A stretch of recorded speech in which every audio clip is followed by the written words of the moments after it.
रह रही है। अमृत महोत्सव और स्वतंत्रता दिवस के इस विशेष अवसर पर हमने देश की सामूहिक शक्ति के दर्शन किए हैं। एक चेतना की अनुभूति हुई है। इतना बड़ा देश, इतनी विविधताएं, लेकिन जब बात तिरंगा फहराने की आई तो हर कोई एक ही भावना में बहता दिखाई दिया। तिरंगे के गौरव के प्रथम प्रहरी बनकर लोग खुद आगे आए। हमने स्वच्छता अभियान और वैक्सीनेशन अभियान में भी देश की स्पिरिट को देखा था। अमृत महोत्सव में हमें फिर देशभक्ति का वैसा ही जज्बा देखने को मिल रहा है। हमारे सैनिकों ने ऊंची ऊंची पहाड़ की चोटियों पर, देश की सीमाओं पर और बीच समंदर में तिरंगा फहराया। लोगों ने तिरंगा अभियान के लिए अलग अलग इनोवेटिव आइडियाज भी निकाले, जैसे युवा साथी कृष्णिल अनिल जी ने। अनिल जी एक पजल आर्टिस्ट हैं और उन्होंने रिकॉर्ड समय में खूबसूरत तिरंगा मोज़ेक आर्ट तैयार की है। कर्नाटका के कोलार में लोगों ने 630 फीट लंबा और 205 फीट चौड़ा तिरंगा पकड़कर अनूठा दृश्य प्रस्तुत किया। असम में सरकारी कर्मियों ने दिधाली पुखरी वार मेमोरियल में तिरंगा फहराने के लिए अपने हाथों से 20 फीट का तिरंगा बनाया। इसी तरह इंदौर में लोगों ने ह्यूमन चेन के जरिए भारत का नक्शा बनाया। चंडीगढ़ में युवाओं ने विशाल ह्यूमन तिरंगा बनाया। ये दोनों ही प्रयास ग्रीनिच रिकॉर्ड में भी दर्ज किए गए हैं। इस सब के बीच हिमाचल प्रदेश की गंगोट पंचायत से एक बड़ा प्रेरणादायी उदाहरण भी देखने को मिला। यहाँ पंचायत में स्वतंत्रता दिवस के कार्यक्रम में प्रवासी मजदूरों के बच्चों को मुख्य अतिथि के रूप में शामिल किया गया। साथियों, अमृत महोत्सव के ये रंग केवल भारत में ही नहीं, बल्कि दुनिया के दूसरे देशों में भी देखने को मिले। बोत्सवाना में वहां के रहने वाले स्थानीय सिंगर्स ने भारत की आजादी के 75 साल मनाने के लिए देशभक्ति के 75 गीत गाए। इसमें और भी खास बात यह है कि 75 गीत हिंदी, पंजाबी, गुजराती, बांग्ला, असमिया, तमिल, तेलुगु, कन्नड़ा और संस्कृत जैसी भाषाओं में गाए गए। इसी तरह नामीबिया ने भारत नामीबिया के सांस्कृतिक पारंपरिक संबंधों पर विशेष स्टैम्प जारी किया है। साथियों, मैं और एक खुशी की बात बताना चाहता हूँ। अभी कुछ दिन पहले मुझे भारत सरकार के सूचना और प्रसारण मंत्रालय के कार्यक्रम में जाने का अवसर मिला। वहां उन्होंने स्वराज दूरदर्शन की सीरियल का स्क्रीनिंग रखा था। मुझे उसके प्रीमियर में जाने का मौका मिला। ये आजादी के आंदोलन में हिस्सा लेने वाले अनसुने नायक नायिकाओं के प्रयासों से देश की युवा पीढ़ी को परिचित कराने की एक बेहतरीन पहल है। दूरदर्शन पर हर रविवार रात 9 बजे इसका प्रसारण होता है और मुझे बताया गया कि 75 सप्ताह तक चलने वाला है। मेरा आग्रह है कि आप समय निकालकर इसे खुद भी देखें और अपने घर के बच्चों को भी जरूर दिखाएं। और स्कूल कॉलेज के लोग तो इसको रिकॉर्डिंग करके जब सोमवार को स्कूल कॉलेज खुलते हैं तो विशेष कार्यक्रम की रचना भी कर सकते हैं, ताकि आजादी के जंग के इन महानायकों के प्रति हमारे देश में एक नई जागरूकता पैदा होगी। आजादी का अमृत महोत्सव अगले साल यानी अगस्त 2023 तक चलेगा। देश के लिए, स्वतंत्रता सेनानियों के लिए जो लेखन, आयोजन आदि हम कर रहे थे, हमें उन्हें और आगे बढ़ाना है। मेरे प्यारे देशवासियों, हमारे पूर्वजों का ज्ञान, हमारे पूर्वजों की दीर्घ दृष्टि और हमारे पूर्वजों का एकात्म चिंतन आज भी कितना महत्वपूर्ण है। जब उसकी गहराई में जाते हैं तो हम आश्चर्य से भर जाते हैं। हजारों साल पुराना हमारा ऋग्वेद में कहा गया है, ओमान मापो मानुषी अमृतम धाततोकाय तनयाय संयो यूयम हिष्ठा भीषजो मातृतमा विश्वस्य स्थातु जगतो जनित्री ही। अर्थात हे जल, आप मानवता के परम मित्र हैं, आप जीवनदायिनी हैं, आपसे ही अन्न उत्पन्न होता है और आपसे ही हमारी संतानों का हित होता है। आप हमें सुरक्षा प्रदान करने वाले हैं और सभी बुराइयों से दूर रखते हैं। आप सबसे उत्तम औषधि हैं और आप ही इस ब्रह्मांड के पालनहार हैं। सोचिए, हमारी संस्कृति में हजारों वर्ष पहले जल और जल संरक्षण का महत्व समझाया गया है। जब ये ज्ञान हम आज के संदर्भ में देखते हैं तो रोमांचित हो उठते हैं, लेकिन जब इसी ज्ञान को देश अपने सामर्थ्य के रूप में स्वीकारता है तो उनकी ताकत अनेक गुना बढ़ जाती है। आपको याद होगा, मन की बात में ही 4 महीने पहले मैंने अमृत सरोवर की बात की थी। उसके बाद अलग अलग जिलों में स्थानीय प्रशासन जुटा, स्वयंसेवी संस्थाएं जुटी और स्थानीय लोग जुटे। देखते ही देखते अमृत सरोवर का निर्माण एक जन आंदोलन बन गया है।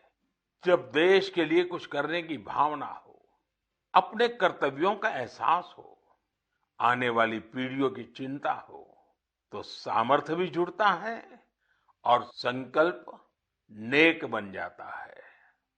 मुझे तेलंगाना के वारंगल के एक शानदार प्रयास की जानकारी मिली है। यहाँ एक नई ग्राम पंचायत का गठन हुआ है जिसका नाम है मंगत्या वाल्या थांडा। यह गांव फॉरेस्ट एरिया के करीब है। यहाँ के गांव के पास ही एक ऐसा स्थान था जहां मानसून के दौरान काफी पानी इकट्ठा हो जाता था। गांव वालों की पहल पर अब इस स्थान को अमृत सरोवर अभियान के तहत विकसित किया जा रहा है।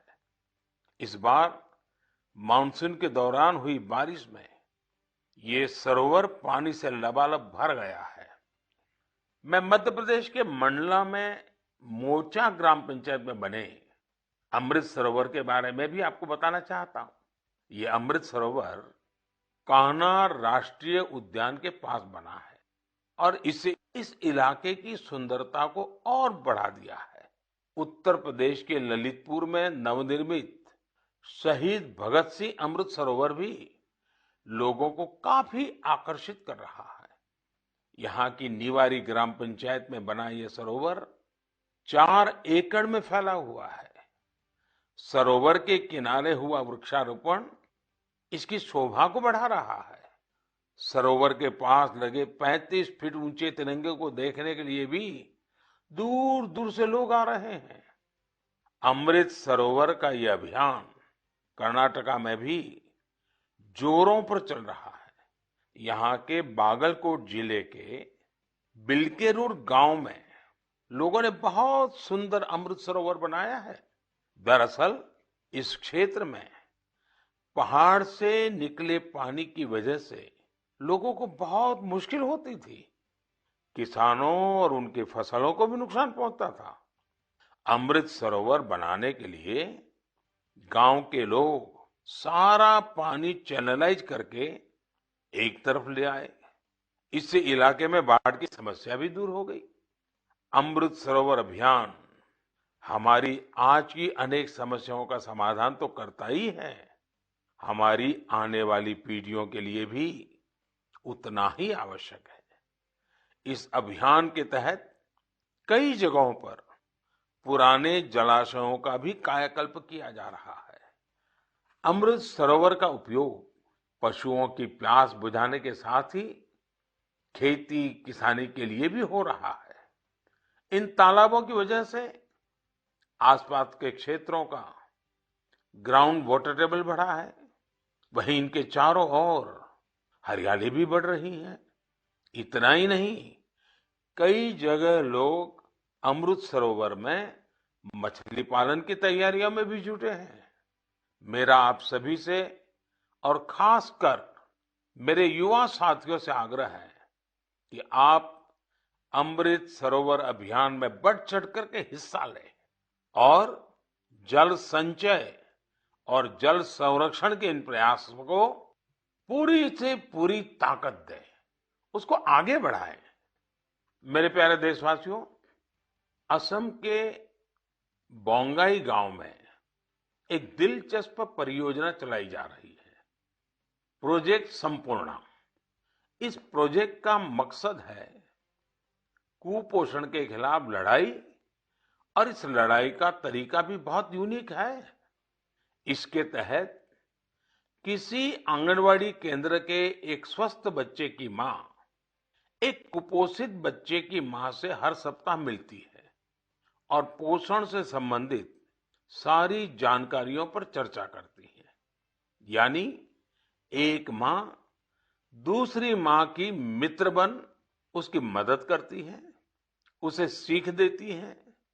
इस प्रोजेक्ट की मदद से इस क्षेत्र में एक साल में 90% से ज्यादा बच्चों में कुपोषण दूर हुआ है। आप कल्पना कर सकते हैं, क्या कुपोषण दूर करने में गीत संगीत और भजन का भी इस्तेमाल हो सकता है? मध्य प्रदेश के दतिया जिले में मेरा बच्चा अभियान, इस मेरा बच्चा अभियान में इसका सफलतापूर्वक प्रयोग किया गया। इसके तहत जिले में भजन कीर्तन आयोजित हुए, जिसमें पोषण गुरु कहलाने वाले शिक्षकों को बुलाया गया। एक मटका कार्यक्रम भी हुआ।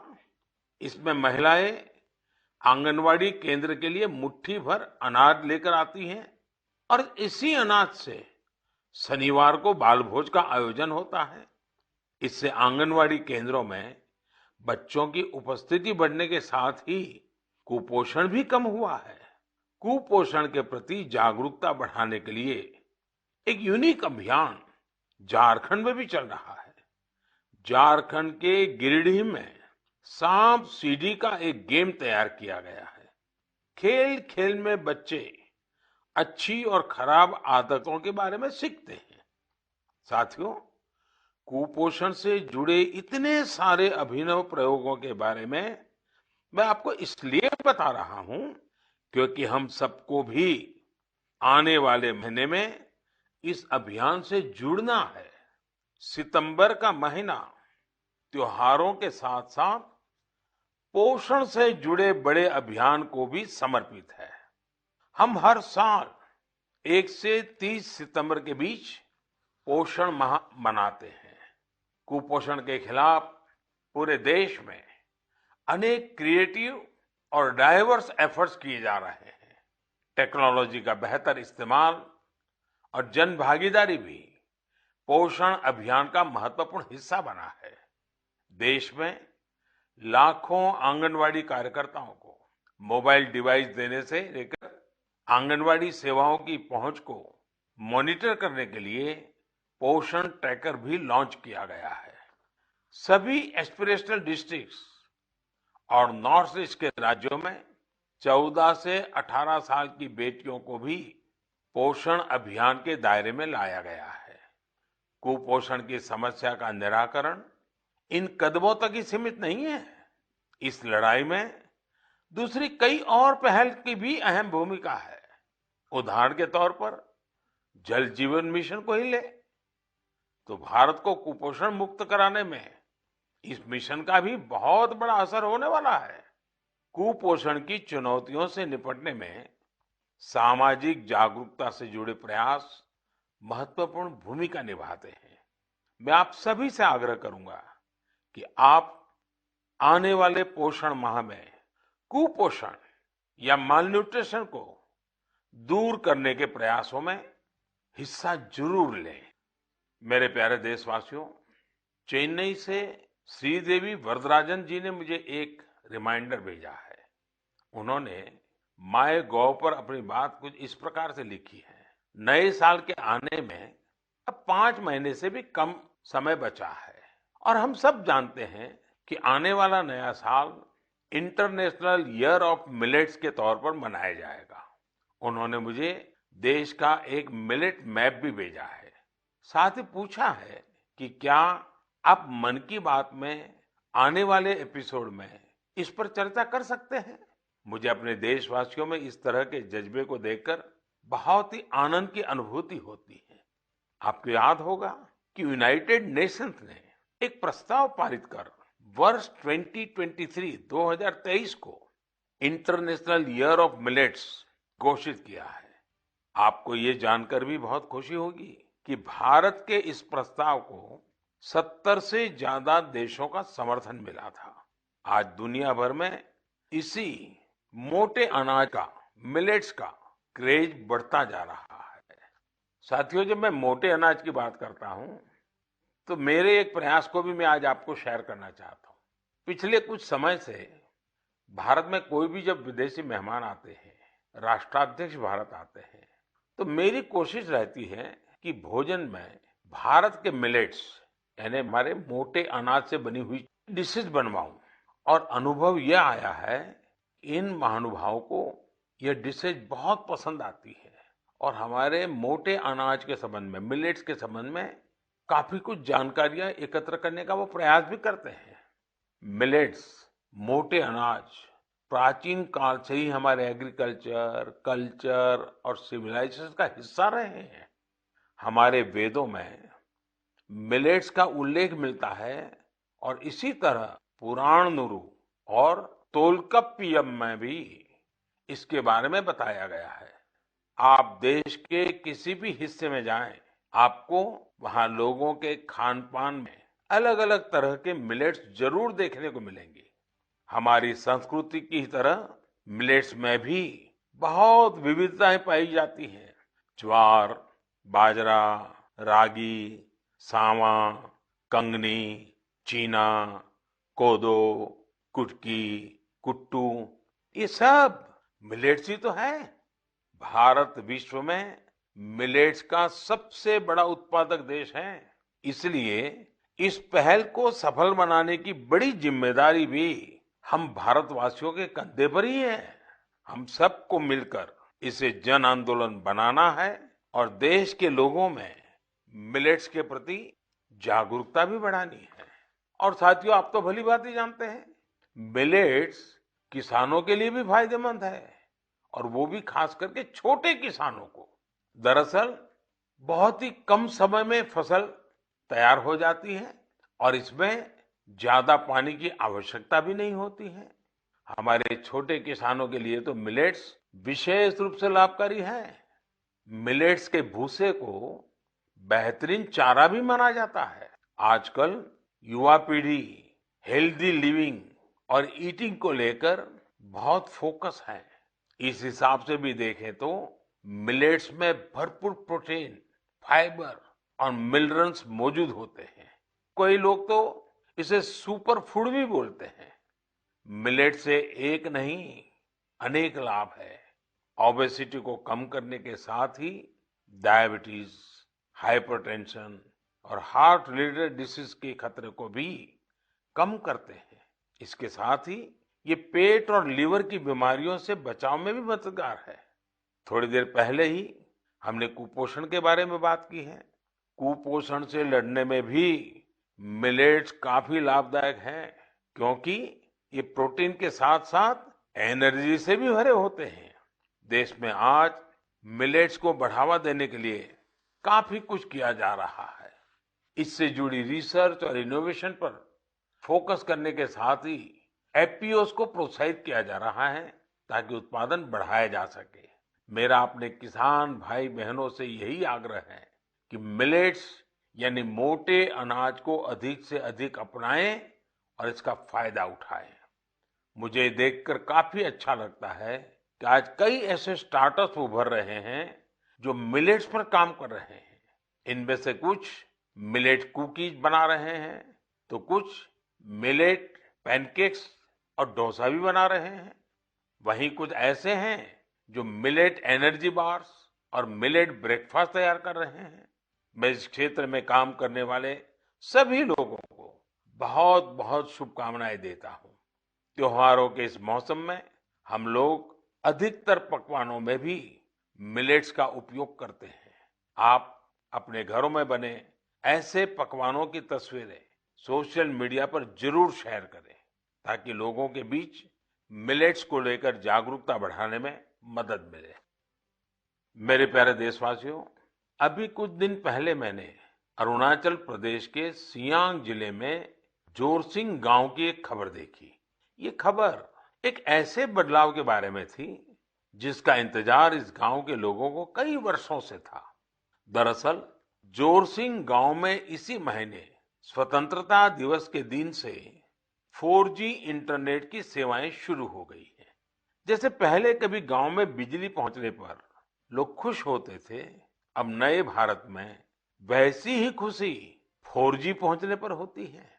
अरुणाचल और नॉर्थ ईस्ट के दूर सुदूर इलाकों में 4G के तौर पर एक नया सूर्योदय हुआ है। इंटरनेट कनेक्टिविटी एक नया सवेरा लेकर आई है। जो सुविधाएं कभी सिर्फ बड़े शहरों में होती थी, वो डिजिटल इंडिया ने गांव-गांव में पहुंचा दी है। इस वजह से देश में नए डिजिटल एंटरप्रेन्योर पैदा हो रहे हैं। राजस्थान के अजमेर जिले के सेठा सिंह रावत जी दर्जी ऑनलाइन ई स्टोर चलाते हैं। आप सोचेंगे ये क्या काम हुआ? दर्जी ऑनलाइन, दरअसल सेठा सिंह रावत कोविड के पहले टेलरिंग का काम करते थे। कोविड आया तो रावत जी ने उस चुनौती को मुश्किल नहीं बल्कि अवसर के रूप में लिया। उन्होंने कॉमन सर्विस सेंटर यानी CSC ई स्टोर ज्वाइन किया और ऑनलाइन कामकाज शुरू किया। उन्होंने देखा कि ग्राहक बड़ी संख्या में मास्क का ऑर्डर दे रहे हैं। उन्होंने कुछ महिलाओं को काम पर रखा और मास्क बनवाने लगे। इसके बाद उन्होंने दर्जी ऑनलाइन नाम से अपना ऑनलाइन स्टोर शुरू कर दिया, जिसमें और भी कई तरह से कपड़े वो बनाकर बेचने लगे। आज डिजिटल इंडिया की ताकत से सेठा सिंह जी का काम इतना बढ़ चुका है कि अब उन्हें पूरे देश से ऑर्डर मिलते हैं। सैकड़ों महिलाओं को उन्होंने अपने यहाँ रोजगार दे रखा है। डिजिटल इंडिया ने यूपी के उन्नाव में रहने वाले ओम प्रकाश सिंह जी को भी डिजिटल एंटरप्रेन्योर बना दिया है। उन्होंने अपने गांव में 1000 से ज्यादा ब्रॉडबैंड कनेक्शन स्थापित किए हैं। ओम प्रकाश जी ने अपने कॉमन सर्विस सेंटर के आसपास निशुल्क वाईफाई जोन का भी निर्माण किया है, जिससे जरूरतमंद लोगों की बहुत मदद हो रही है। ओम प्रकाश जी का काम अब इतना बढ़ गया है कि उन्होंने 20 से ज्यादा लोगों को नौकरी पर रख लिया है। ये लोग गांवों के स्कूल, अस्पताल, तहसील ऑफिस और आंगनवाड़ी केंद्रों तक ब्रॉडबैंड कनेक्शन पहुंचा रहे हैं और इससे रोजगार भी प्राप्त कर रहे हैं। कॉमन सर्विस सेंटर की तरह ही गवर्नमेंट ई मार्केट प्लेस यानी जेम पोर्टल पर भी ऐसी कितनी सक्सेस स्टोरी देखने को मिल रही है। साथियों, मुझे गांवों से ऐसे कितने ही संदेश मिलते हैं जो इंटरनेट की वजह से आए बदलावों को मुझसे साझा करते हैं। इंटरनेट ने हमारे युवा साथियों की पढ़ाई और सीखने के तरीकों को ही बदल दिया है। जैसे कि यूपी की गुड़िया सी जब उन्नाव के अमोइया गांव में अपनी ससुराल आई तो उन्हें अपनी पढ़ाई की चिंता हुई, लेकिन भारत नेट ने उनकी इस चिंता का समाधान कर दिया। गुड़िया ने इंटरनेट के जरिए अपनी पढ़ाई को आगे बढ़ाया और अपना ग्रेजुएशन भी पूरा किया। गांव-गांव में ऐसे कितने ही जीवन डिजिटल इंडिया अभियान से नई शक्ति पा रहे हैं। आप मुझे गांवों के डिजिटल एंटरप्रेन्योर के बारे में ज्यादा से ज्यादा लिख करके भेजें और उनकी सक्सेस स्टोरीज को सोशल मीडिया पर भी जरूर साझा करें। मेरे प्यारे देशवासियों, कुछ समय पहले मुझे हिमाचल प्रदेश से मन की बात के एक श्रोता रमेश जी का पत्र मिला। रमेश जी ने अपने पत्र में पहाड़ों की कई खूबियों का जिक्र किया है। उन्होंने लिखा कि पहाड़ों पर बस्तियां भले ही दूर दूर बसती हो, लेकिन लोगों के दिल एक दूसरे के बहुत नजदीक होते हैं। वाकई पहाड़ों पर रहने वाले लोगों के जीवन से हम बहुत कुछ सीख सकते हैं।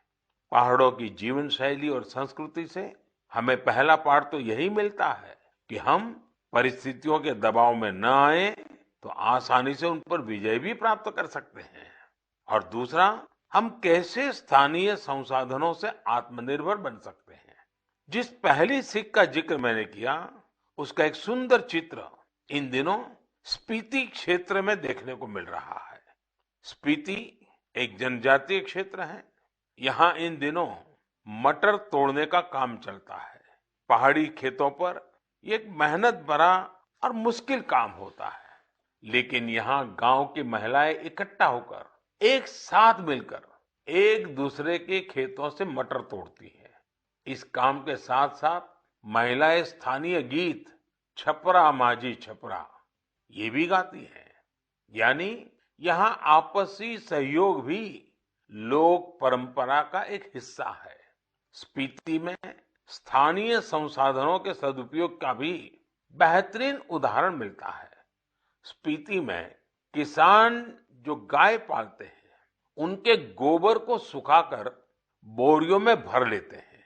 जब सर्दियां आती हैं, तो इन बोरियों को गाय के रहने की जगह में, जिसे यहाँ खुड कहते हैं, उसमें बिछा दिया जाता है। बर्फबारी के बीच ये बोरियां गायों को ठंड से सुरक्षा देती हैं। सर्दियां जाने के बाद यही गोबर खेतों में खाद के रूप में इस्तेमाल किया जाता है। यानी पशुओं के वेस्ट से ही उनकी सुरक्षा भी और खेतों के लिए खाद भी। खेती की लागत भी कम और खेत में उपज भी ज्यादा। इसलिए तो ये क्षेत्र इन दिनों प्राकृतिक खेती के लिए भी एक प्रेरणा बन रहा है। साथियों, इसी तरह के कई सराहनीय प्रयास हमारे एक और पहाड़ी राज्य उत्तराखंड में भी देखने को मिल रहे हैं। उत्तराखंड में कई प्रकार के औषधि और वनस्पतियां पाई जाती है, जो हमारे सेहत के लिए बहुत फायदेमंद होती है। उन्हीं में से एक फल है बेडू। इसे हिमालयन फिग के नाम से भी जाना जाता है। इस फल में खनिज और विटामिन भरपूर मात्रा में पाए जाते हैं। लोग फल के रूप में तो इसका सेवन करते ही हैं, साथ ही कई बीमारियों के इलाज में भी इसका उपयोग होता है। इस फल की इन्हीं खूबियों को देखते हुए अब बेडू के जूस, इससे बने जैम, चटनी, अचार और इन्हें सुखाकर तैयार किए गए ड्राई फ्रूट को बाजार में उतारा गया है। पिथौरागढ़ प्रशासन की पहल और स्थानीय लोगों के सहयोग से बेडू को बाजार तक अलग अलग रूपों में पहुंचाने में सफलता मिली है। बेडू को पहाड़ी अंजीर के नाम से ब्रांडिंग करके ऑनलाइन मार्केट में भी उतारा गया है। इससे किसानों को आय का नया स्रोत तो मिला ही है, साथ ही बेडू के औषधीय गुणों का फायदा दूर दूर तक पहुंचने लगा है। मेरे प्यारे देशवासियों, मन की बात में आज शुरुआत में हमने आजादी के अमृत महोत्सव के बारे में बात की है। स्वतंत्रता दिवस के एक महान पर्व के साथ साथ आने वाले दिनों में और भी कई पर्व आने वाले हैं। अभी कुछ दिन बाद ही भगवान गणेश की आराधना का पर्व गणेश चतुर्थी है। गणेश चतुर्थी यानी गणपति बप्पा के आशीर्वाद का पर्व। गणेश चतुर्थी के पहले ओणम का पर्व भी शुरू हो रहा है। विशेष रूप से केरला में ओणम शांति और समृद्धि की भावना के साथ मनाया जाएगा। 30 अगस्त को हरतालिका तीज भी है। ओडिशा में 1 सितंबर को नुआखाई का पर्व भी मनाया जाएगा। नुआखाई का मतलब ही होता है नया खाना। यानी ये भी दूसरे कई पर्वों की तरह ही हमारी कृषि परंपरा से जुड़ा त्योहार है। इसी बीच जैन समाज का संवत्सरी पर्व भी होगा। हमारे ये सभी पर्व हमारी सांस्कृतिक समृद्धि और जीवंतता के पर्याय हैं। मैं आप सभी को इन त्योहारों और विशेष अवसरों के लिए शुभकामनाएं देता हूं। इन पर्वों के साथ साथ कल 29 अगस्त को मेजर ध्यानचंद जी की जन्म जयंती पर राष्ट्रीय खेल दिवस भी मनाया जाएगा। हमारे युवा खिलाड़ी वैश्विक मंचों पर हमारे तिरंगे की शान बढ़ाते रहें, यही हमारी ध्यानचंद जी के प्रति श्रद्धांजलि होगी। देश के लिए हम सभी मिलकर ऐसे ही काम करते रहें, देश का मान बढ़ाते रहें। इसी कामना के साथ मैं अपनी बात समाप्त करता हूं। अगले माह एक बार फिर आपसे मन की बात होगी। बहुत बहुत धन्यवाद।